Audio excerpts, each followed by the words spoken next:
We have the man, the myth, the legend in our presence. Naturally, we're going to go to Coach's Corner with our coach right here. Bruce, let's talk about some of the coaching changes that have taken place over the course of this season and obviously the off season.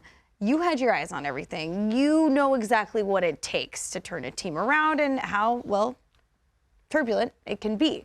So why don't you just take it away? Let us know which coaching change worked out best for their respective teams. Well, you're not gonna believe it, but I'm going with the Canucks right now. Oh, you're right into it. I just think Rick Tocchet's going to be the coach of the year, and I think a lot of things have gone good from them. We went from last year when he took over from this previous coach.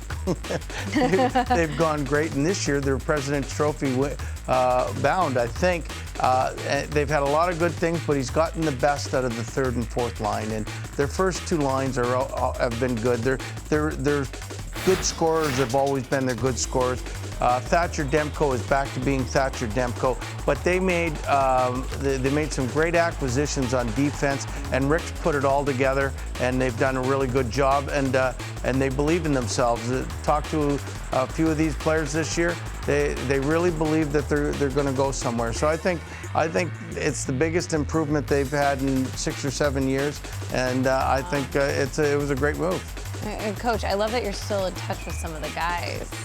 Yeah, well, I mean, they were great guys. They played hard for me. Yeah, they did. It was a really good group, and I think they finally deserve their chance to be near the top. And you went through something special with them too, like the run you guys were on, and I think that connects you. But then also, like, this has been a team that then and in prior years even, like, that shows that they have something there, right? Like, it was, I don't know, was the players need to believe something or maybe feel like they needed to get a little kick in the rear end or what it is, and Talk has been incredible. Like you said, I think he probably will win Coach of the Year, deservingly so. But, yeah, I mean, talk about what they're doing this year. And you know me, I've been on here all year saying I don't know if I believe in them. And here they are. They're still right at the top of the league. So they're getting it done. So do you like them? They're fun. Oh, man, when that was on social media. Yeah. Some of the responses. Well, we're talking Coach's Corner. We're You're not like, in the playoffs yet. whoa, I won't let the cat out of the bag what I think come playoff time with them. But, I mean, for what he's done there, this team has been very Well, impressive. I've followed them very closely, obviously. But, I mean, and right now they're in their longest losing streak of the year, which is 3 games. Yeah. So, I mean, they have been so consistent. They could win 3, lose 1, but then they'd bounce back. Their power play is good. Their penalty killing's better. And their goaltending, defense in general, has been really good. Coach, let's transition over to the Edmonton Oilers as we keep it in Western Canada. Jay Woodcroft going into the season, so much hype, like revolving around Edmonton, like, you know, cup favorites, all these things, and it did not work out so well as you take a look there at the record under Woodcroft. Chris Knoblauch steps in, and this team has skyrocketed up the standings. It's been really incredible. Like, I mean, one of the reasons coaches get let go is sometimes your best players aren't playing your best, and a change can really help. Now, you look at the change here. I mean, Stuart Skinner went from being maybe one of the worst goalies in the league to the best goalies in the league. And a lot of times it's just who gives confidence. Connor wasn't having a really good start. That's why he's not leading the league in scoring right now.